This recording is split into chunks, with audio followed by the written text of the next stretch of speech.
नमस्कार मित्रों, मैं बालेंद्र सिंह स्वागत करता हूं आपके अपने YouTube channel Kanpur education hub पर। यदि आप लोगों ने अभी तक हमारे चैनल को सब्सक्राइब नहीं किया है तो कृपया जल्द से जल्द सब्सक्राइब कर लें तथा ज़्यादा से ज़्यादा लाइक, शेयर और कमेंट करते रहें। धन्यवाद।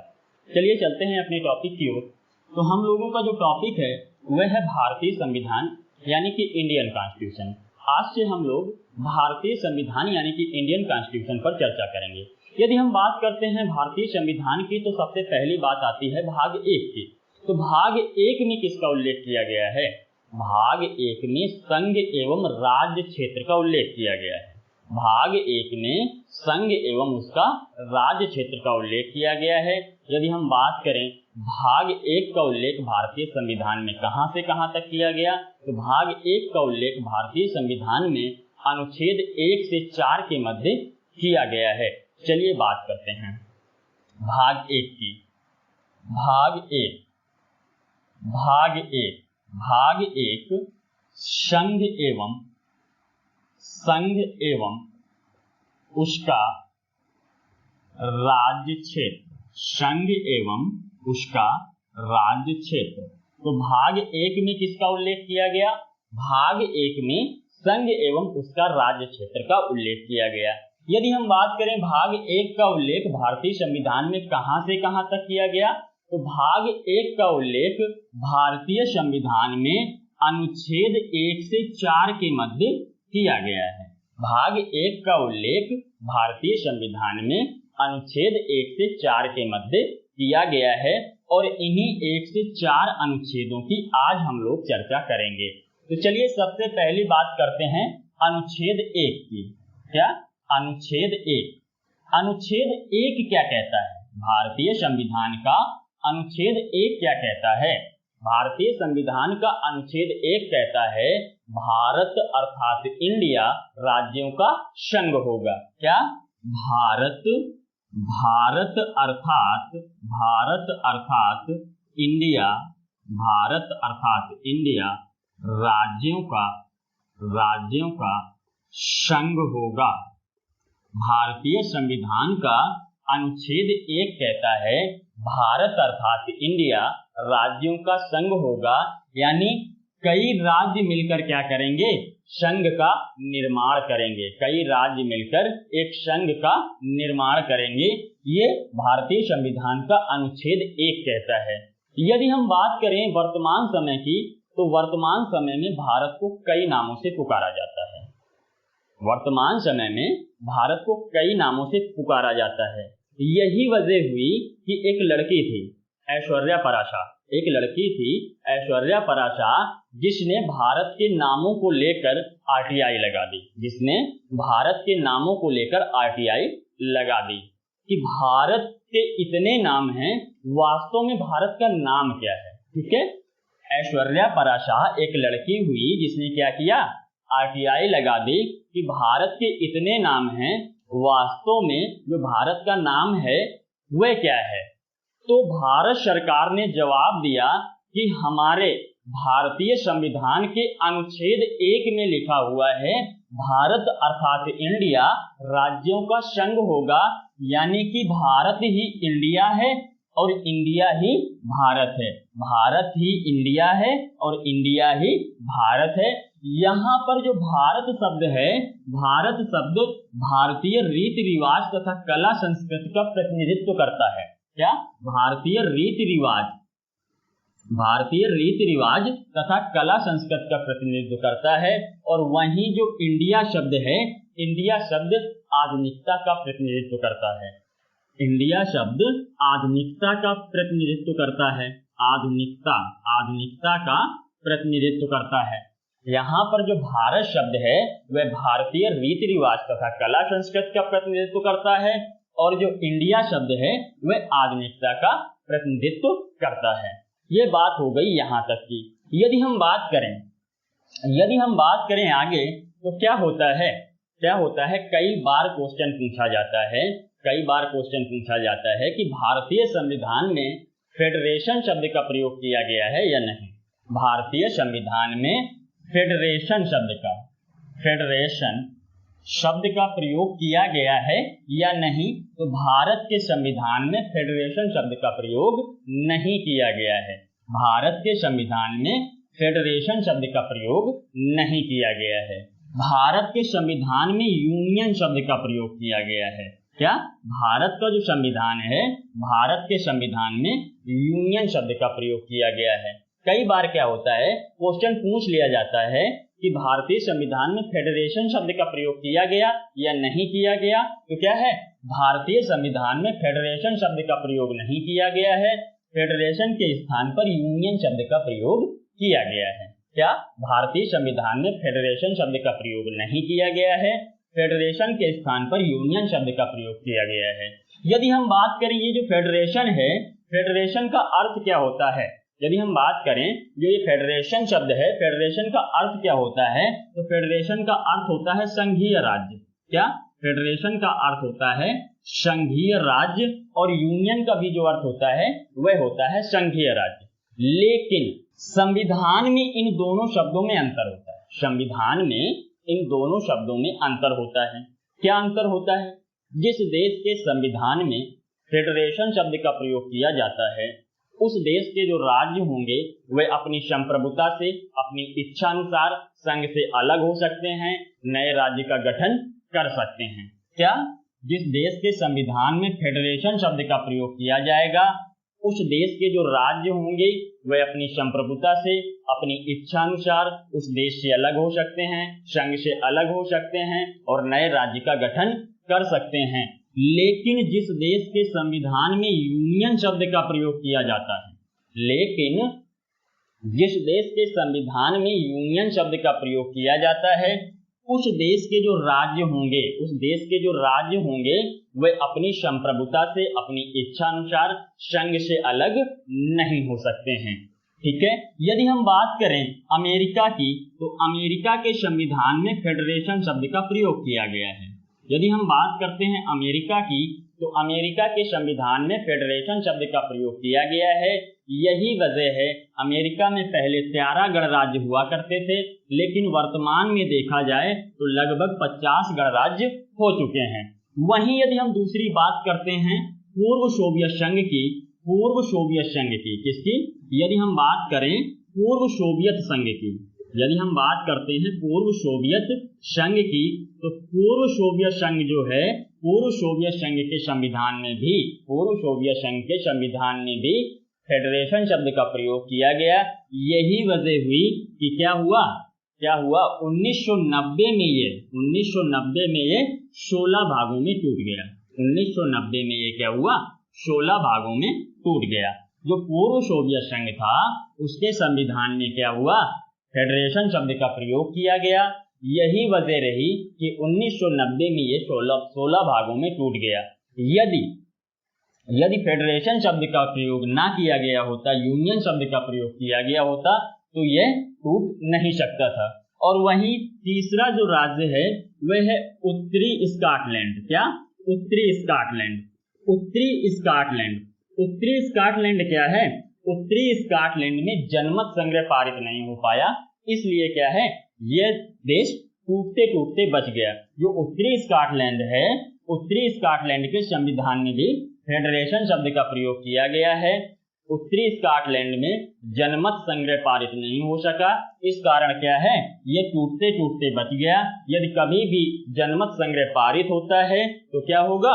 उत्तरी स्कॉटलैंड टूट जाएगा। यदि हम आगे बात करें तो यूके का जो संविधान है, यूके के संविधान में भी फेडरेशन शब्द का प्रयोग किया गया है। लेकिन जो भारत का संविधान है, जो भारत का संविधान है, भारत के संविधान में यूनियन शब्द का प्रयोग किया गया है। भारत के संविधान में फेडरेशन के स्थान पर यूनियन शब्द का प्रयोग किया गया है। और भारत के संविधान में ये जो यूनियन शब्द लिया गया है वह कनाडा के संविधान से लिया गया है। भारत के संविधान में ये जो यूनियन शब्द लिया गया है वह किस देश के संविधान से लिया गया? तो कनाडा के संविधान से लिया गया। भारत के संविधान में ये जो यूनियन शब्द लिया गया है वह कनाडा के संविधान से लिया गया है। कनाडा के संविधान से लिया गया है।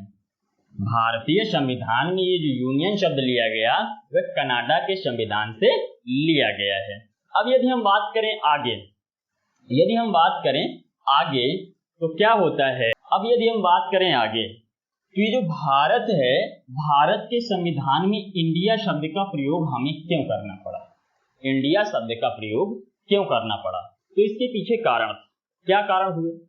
इसके पीछे ये कारण हुए कि जो अंग्रेज थे, अंग्रेजों ने भारत में जितने भी कानून बनाए, उन सब में भारत का नाम जो रखा वह इंडिया रखा। क्या?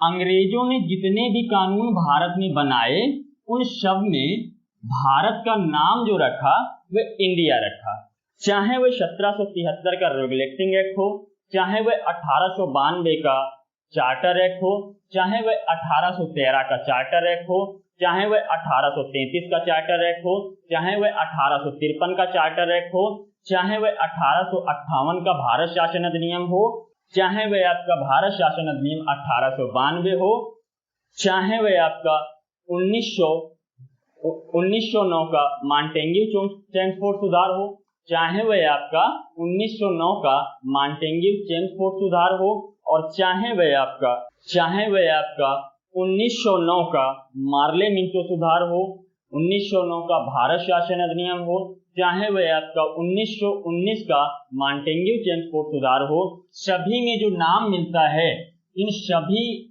जब क्या हुआ ब्रिटेन की संसद में भारतीय स्वतंत्रता अधिनियम पारित किया गया, तो उसमें कहा गया इंडिया तथा पाकिस्तान दो संप्रभुत्व राज्य घोषित किए जा रहे हैं। क्या कहा गया?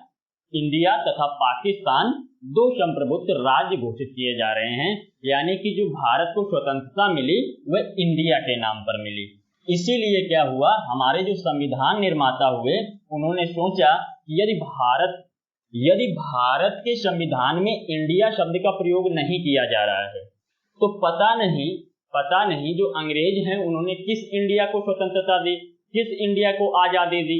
इसीलिए क्या हुआ, हमारे संविधान निर्माताओं ने सोचा कि भारतीय संविधान में इंडिया शब्द का प्रयोग करना अति आवश्यक है।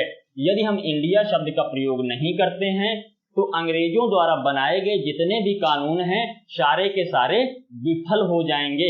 इसीलिए क्या हुआ, भारतीय संविधान में इंडिया शब्द का प्रयोग किया गया। अब यदि हम आगे बात करें तो चलिए एक बात लिख देते हैं, ब्रिटेन की संसद में भारतीय स्वतंत्रता अधिनियम कब पारित किया गया था? तो क्या ब्रिटेन की संसद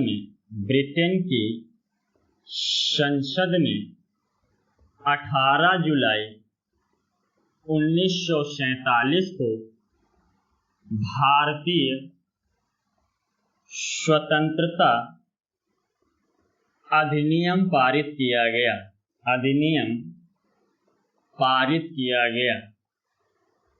तो ब्रिटेन की संसद में भारतीय स्वतंत्रता अधिनियम कब पारित किया गया? तो ब्रिटेन की संसद में भारतीय स्वतंत्रता अधिनियम 18 जुलाई 1947 को पारित किया गया था। अब चलिए आगे बात करते हैं।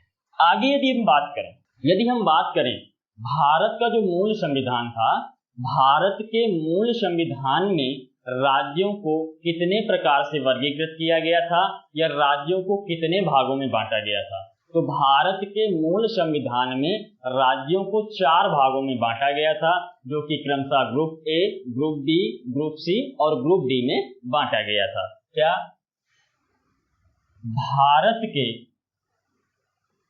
मूल संविधान में भारतीय राज्यों को 4 भागों में बांटा गया था। मूल संविधान में भारतीय राज्यों को 4 भागों में बांटा गया था। कौन कौन से? Group A, group B, group C और ग्रुप डी में बांटा गया था, जो कि क्रमशः group A, group B, group C और ग्रुप डी में बांटा गया था। इस क्या हुआ, कई देशी रियासतों को मिलाने के बाद ग्रुप ए में 9 राज्यों को सम्मिलित किया गया। कई देशी रियासतों को मिलाने के बाद ग्रुप ए में 9 राज्य सम्मिलित किए गए। क्या? कई देशी रियासतों को मिलाकर ग्रुप ए में 9 राज्य सम्मिलित किए गए और वहीं क्या हुआ, कई देशी रियासतों को मिलाकर ग्रुप बी में 8 राज्य सम्मिलित किए गए। ग्रुप बी में 8 राज्य सम्मिलित किए गए और कई देशी रियासतों को मिलाकर ग्रुप सी में 9 राज्य सम्मिलित किए गए और ग्रुप डी में केवल एक राज्य अंडमान निकोबार द्वीप समूह को रखा गया। क्या? अंडमान केवल एक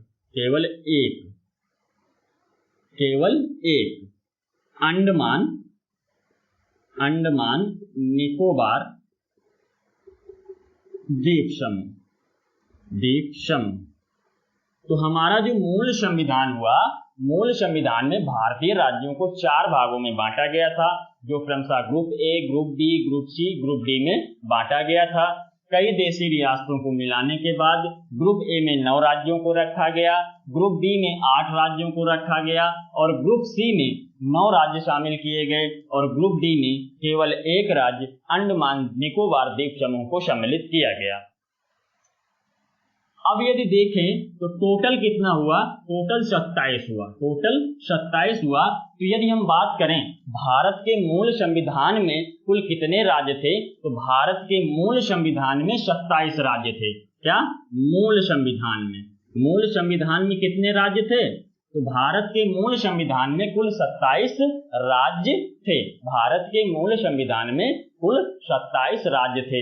लेकिन इन 4 प्रकार के राज्यों को क्या किया गया? ये जो 4 प्रकार के राज्य हुआ करते थे, भारत के मूल संविधान में जो 4 प्रकार के राज्य हुआ करते थे, उन्हें 7वां संविधान संशोधन अधिनियम 1956 के तहत समाप्त कर दिया गया तथा भारतीय राज्य क्या है, ये जो 4 प्रकार के राज्य हुआ करते थे, उन्हें 7वां संविधान संशोधन अधिनियम 1956 के द्वारा समाप्त कर दिया गया तथा भारतीय राज्यों को 3 भागों में बांट दिया गया, जिसकी चर्चा हम आगे करेंगे। तो क्या है, इन 4 प्रकार के राज्यों को, इन 4 प्रकार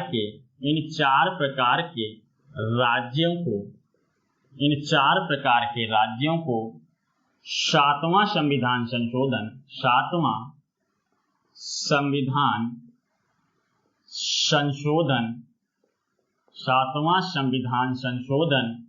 अधिनियम 1956 के द्वारा समाप्त कर दिया गया।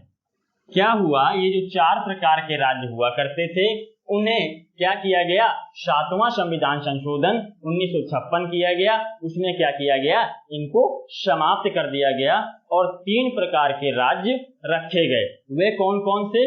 राज्य क्षेत्र, संघ राज्य क्षेत्र और अर्जित राज्य। तो चलिए उसकी चर्चा हम आगे कर रहे हैं। यदि हम बात करें भारत के वर्तमान संविधान में कितने प्रकार के राज्य हैं, तो भारत के वर्तमान संविधान में 3 प्रकार के राज्य हैं। कौन कौन से? राज्य क्षेत्र, संघ राज्य क्षेत्र और अर्जित राज्य। तो क्या है, भारत के वर्तमान संविधान में 3 प्रकार के राज्य हैं। 3 प्रकार के राज्य हैं। भारत का जो वर्तमान संविधान है, भारत के वर्तमान संविधान में 3 प्रकार के राज्य हैं, जो कि कौन कौन से हैं? पहला राज्य क्षेत्र और राज्य क्षेत्रों की संख्या वर्तमान में 28 है। राज्य क्षेत्रों की संख्या वर्तमान में 28 है। राज्य क्षेत्र यानी राज्य, क्या? राज्य क्षेत्रों की जो संख्या है वर्तमान समय में 28 है। और वहीं दूसरी बात करते हैं संघ राज्य क्षेत्र। संघ राज्य क्षेत्र यानी कि केंद्र शासित राज्य, संघ राज्य क्षेत्र यानी कि केंद्र शासित राज्य, और वर्तमान में संघ राज्य क्षेत्र की जो संख्या है वह 8 है। वर्तमान में संघ राज्य क्षेत्र की संख्या 8 है। और तीसरी जो बात आती है वह आती है अर्जित राज्य। और अर्जित राज्य, भारत में जो अर्जित राज्यों की संख्या है वह 0 है। अभी तक भारत में कोई भी अर्जित राज्य नहीं है। ये अर्जित राज्य होता क्या है? ये अर्जित राज्य होता क्या है? तो क्या होगा, भारत की कोई भी जगह जमीन जो कि विवादित है, और भारत की कोई भी जगह जमीन जो कि विवादित है और विदेशियों के कब्जे में है, तो भारत कभी भी यदि उसे प्राप्त करता है सैनिक कार्यवाही के माध्यम से, प्रशासनिक दबाव डालकर किसी भी माध्यम से यदि उसे प्राप्त करता है, तो प्राप्त करने के बाद उसे अर्जित राज्य के अंतर्गत सम्मिलित किया जाएगा। क्या है, यदि हम देखें तो हमारा जो जम्मू कश्मीर वाला क्षेत्र है, क्या जम्मू कश्मीर का जो कुछ हिस्सा है वह पाकिस्तान के पास, क्या है, पाकिस्तान के पास है।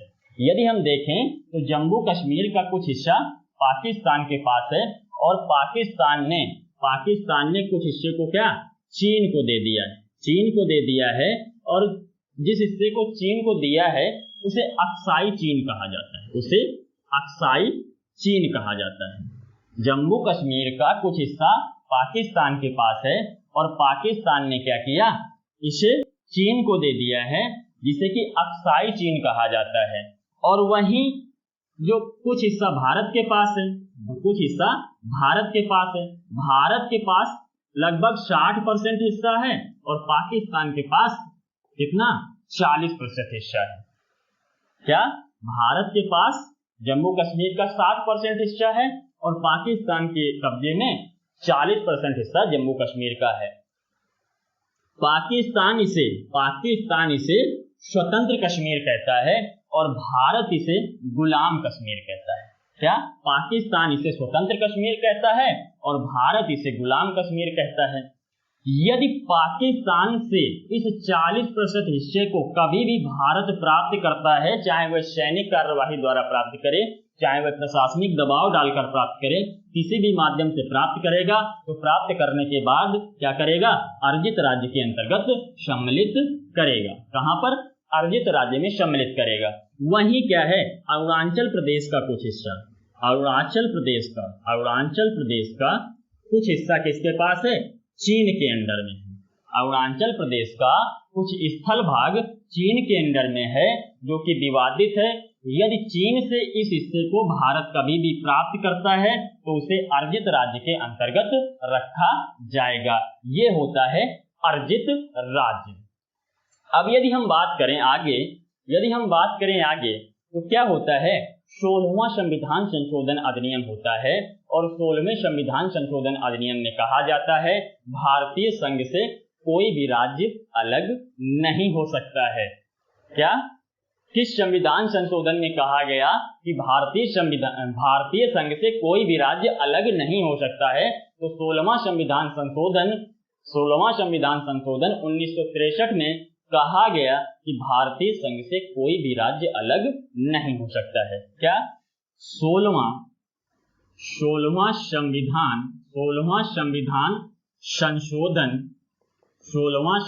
संशोधन अधिनियम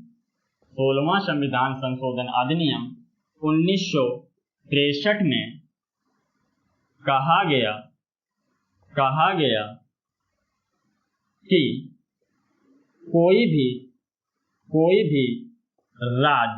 कहा गया कि कोई भी राज्य भारतीय संघ से अलग नहीं हो सकता। 16वां संविधान संशोधन अधिनियम 1963 में कहा गया कि कोई भी राज्य भारतीय संघ से अलग नहीं हो सकता है। 16वां संविधान संशोधन अधिनियम 1963 में कहा गया कि कोई भी राज्य भारतीय संघ से अलग नहीं हो सकता है। वहीं क्या होता है, सुप्रीम कोर्ट ने प्रस्तावना की अखंडता शब्द को संविधान का मूल ढांचा बताया। क्या, सुप्रीम कोर्ट ने प्रस्तावना के अखंडता शब्द को संविधान का मूल ढांचा बताया है। क्या, सुप्रीम कोर्ट ने अखंडता शब्द को, या ये कहें प्रस्तावना के अखंडता शब्द को संविधान का संविधान का मूल ढांचा बताया है।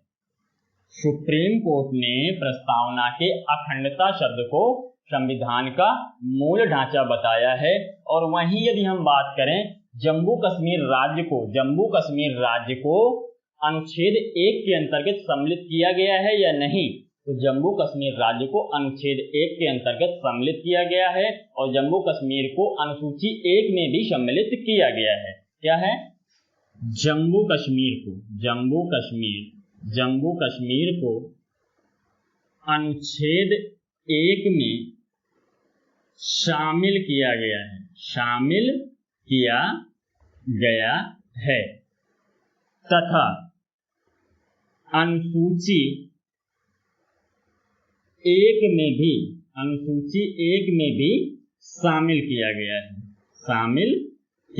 है। जो जम्मू कश्मीर है, जम्मू कश्मीर को अनुच्छेद 1 में भी शामिल किया गया है और अनुसूची 1 में भी शामिल किया गया है। लेकिन क्या है, भाग 6 के अनुच्छेद 152 में राज्य की परिभाषा दी गई है, वहां पर जम्मू कश्मीर राज्य को सम्मिलित नहीं किया गया है। क्या? भाग 6 अनुच्छेद 152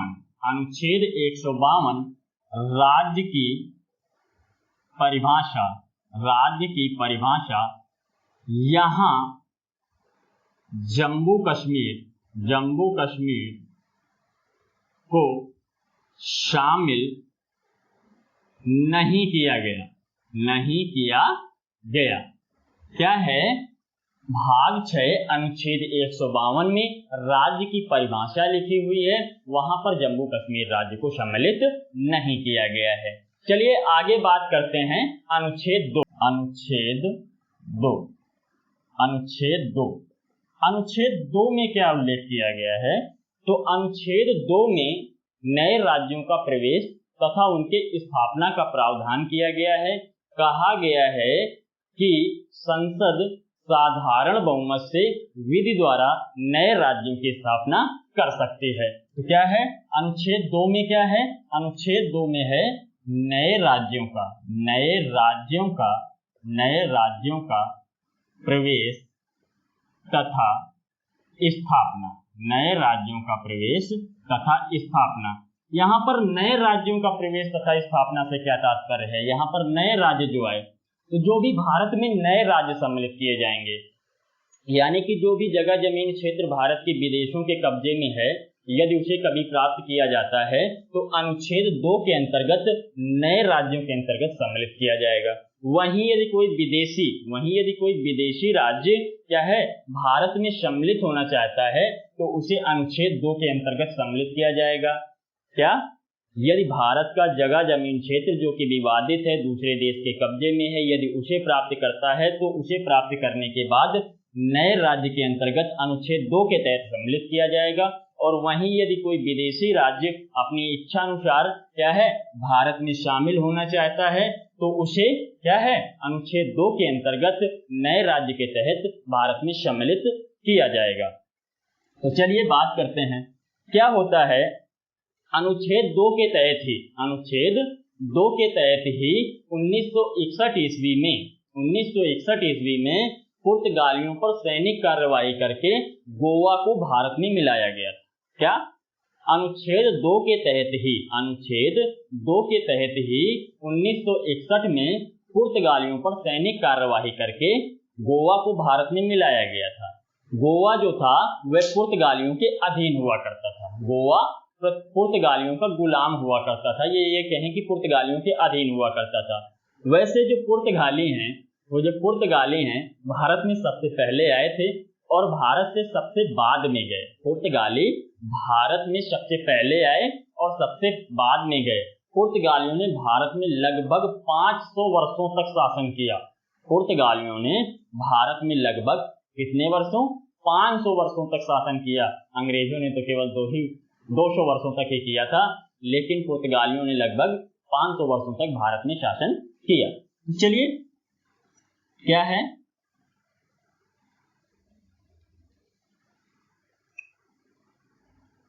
1961 ईस्वी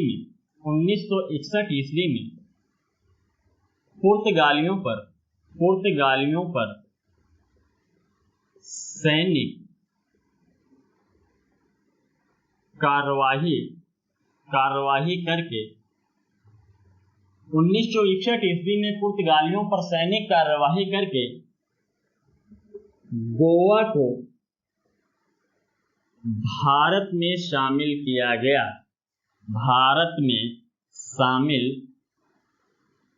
गया। यदि आप लोगों से पूछता है गोवा भारत का राज्य कब बना, तो 1961 ईस्वी में गोवा भारतीय राज्य बना। क्या 1961 में गोवा भारतीय राज्य बना? या ये पूछे गोवा को भारत में कब सम्मिलित किया गया, तो गोवा को भारत में 1961 ईस्वी में सम्मिलित किया गया। वहीं क्या हुआ 1975 ईस्वी में इंदिरा गांधी ने सिक्किम के राजा नरेश हुआ करते थे उस समय, तो सिक्किम के राजा नरेश से बात की और बात करके कहा कि ऐसा करिए कि आप हमारे साथ भारत में सम्मिलित हो जाइए। तो सिक्किम के जो राजा थे उन्होंने कहा ठीक है, लेकिन हम पूर्ण रूप से भारत में सम्मिलित नहीं होंगे। तो कहा चलो ठीक है। तो क्या होता है 35वें संविधान संशोधन 1975 के तहत 35वें संविधान संशोधन 1975 के तहत सिक्किम को सह राज्य का दर्जा दिया जाता है। उसके बाद क्या होता है दोबारा बात की जाती है और बात करने के बाद कहा जाता है कि ऐसा करिए आप पूर्ण रूप से हमारे भारत में सम्मिलित हो जाइए। तो सिक्किम के राजा जो होते हैं वो मान जाते हैं। तो क्या होता है उसके बाद तुरंत 36वां संविधान संशोधन होता है। 36वां संविधान संशोधन 1975 के तहत सिक्किम को पूर्ण राज्य का दर्जा दे दिया जाता है। तो चलिए बात करते हैं क्या 35वां संविधान संशोधन 35वां संविधान संशोधन अधिनियम 35वां संविधान संशोधन अधिनियम 1975 के तहत सिक्किम को सह राज्य का दर्जा दिया गया। क्या 35वां संविधान संशोधन अधिनियम 1975 के तहत सिक्किम को सह राज्य का दर्जा दिया गया। और वहीं क्या होता है 36वां संविधान संशोधन 36वां संविधान संशोधन अधिनियम 36वां संविधान संशोधन अधिनियम 1975 के तहत सिक्किम को पूर्ण राज्य का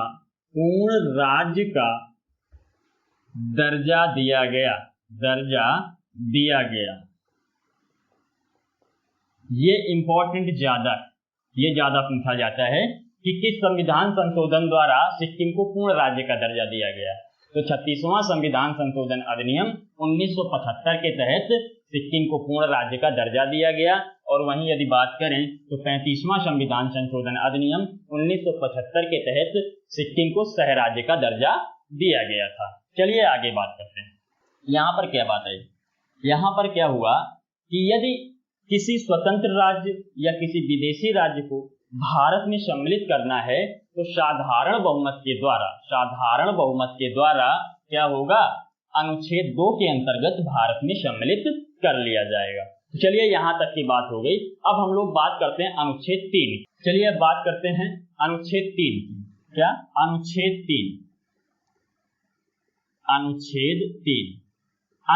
3 क्या कहता है? अनुच्छेद 3 क्या कहता है?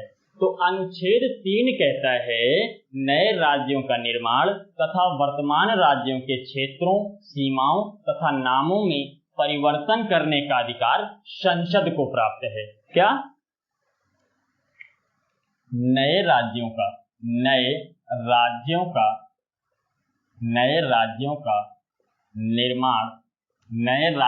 निर्माण वर्तमान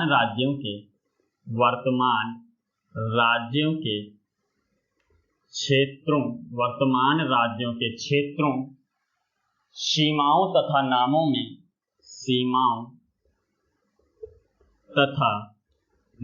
में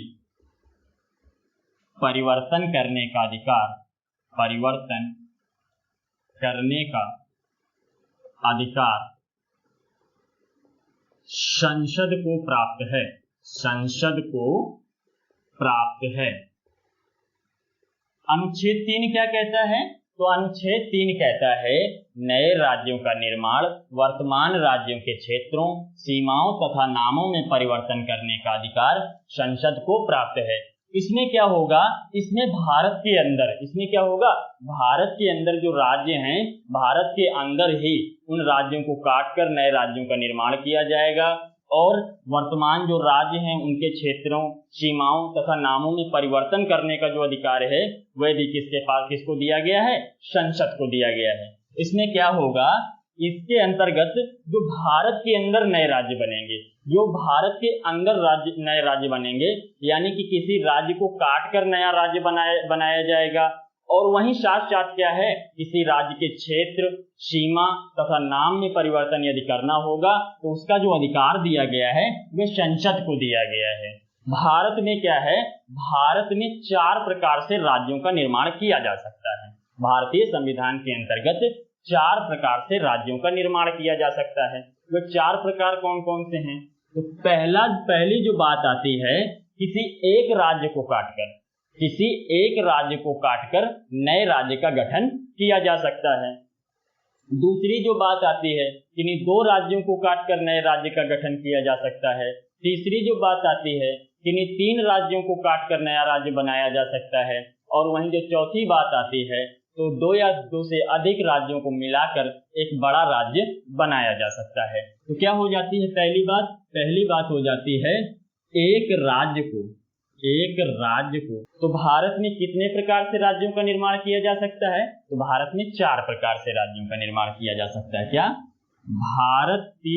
भारतीय संविधान के अंतर्गत, भारतीय संविधान के अंतर्गत भारत में 4 प्रकार से राज्यों का निर्माण किया जा सकता है। कौन कौन से 4 हो गए? अभी हमने बताया। पहला क्या हो गया? पहला हो गया एक राज्य को काटकर, क्या? एक राज्य को काटकर नए राज्य का गठन। दूसरी जो बात आती है, 2 राज्यों को काटकर नए राज्य का गठन, 2 राज्यों को काटकर नए राज्य का गठन किया जा सकता है। तीसरी जो बात आती है, 3 राज्यों को काटकर नए राज्य का गठन किया जा सकता है। 3 राज्यों को काटकर नए राज्य का गठन किया जा सकता है। और वहीं जो चौथी बात आती है, जो चौथी बात आती है वह आती है 2 या 2 से अधिक राज्यों को मिलाकर एक बड़े राज्य का निर्माण किया जा सकता है। क्या? 2 या 2 से अधिक राज्यों को मिलाकर, 2 या 2 से अधिक राज्यों को मिलाकर नए राज्य का निर्माण किया जा सकता है। इस प्रकार भारतीय संविधान के अंतर्गत भारत में 4 प्रकार से राज्यों का निर्माण किया जा सकता है। अब यदि हम आगे बात करें तो चलिए आगे बात करते हैं अनुच्छेद 4 की। अनुच्छेद 4 कहता है नए राज्यों का प्रवेश तथा उनकी स्थापना की शक्ति। अनुच्छेद 4 क्या कहता है? तो अनुच्छेद 4 कहता है नए राज्यों का प्रवेश तथा उनकी स्थापना साधारण बहुमत से की जाएगी। क्या? नए राज्यों का प्रवेश तथा उनकी स्थापना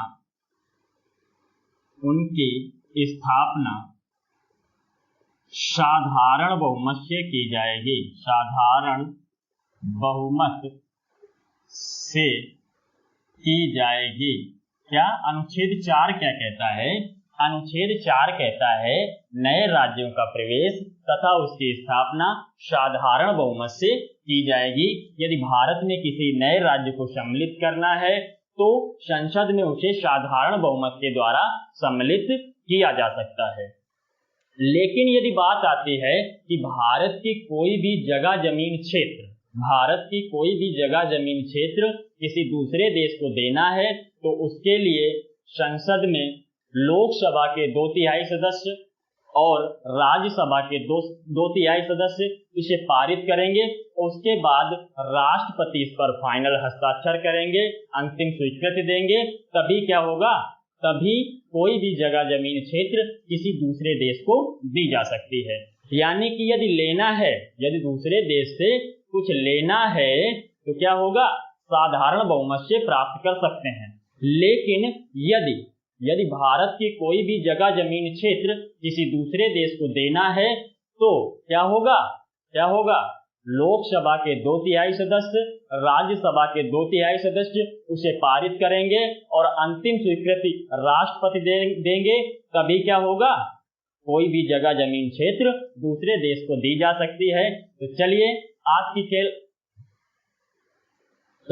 आज की क्लास यहीं पर समाप्त करते हैं। फिर मिलेंगे अगली क्लास में। तब तक के लिए नमस्कार, धन्यवाद, बाय बाय।